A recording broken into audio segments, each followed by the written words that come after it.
How to change or reset your Instagram password on iPhone and Android. Forget your Instagram password. Here is how you can reset it. First, let's see how to change your Instagram password if you are already logged in. Tap the menu icon in the top right corner of your profile page and select Settings. Go to Security. Select Password.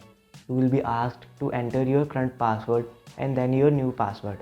Now, how to reset your Instagram password if you forgot it. Go to the login page on the Instagram app. If you are on Android, go to Get Help Logging In.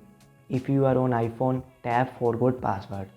You will have the option to enter your username, email or phone number to help you reset your password.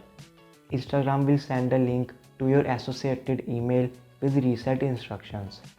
I showed you both ways to change or reset your Instagram password if you remember your current password and if you don't.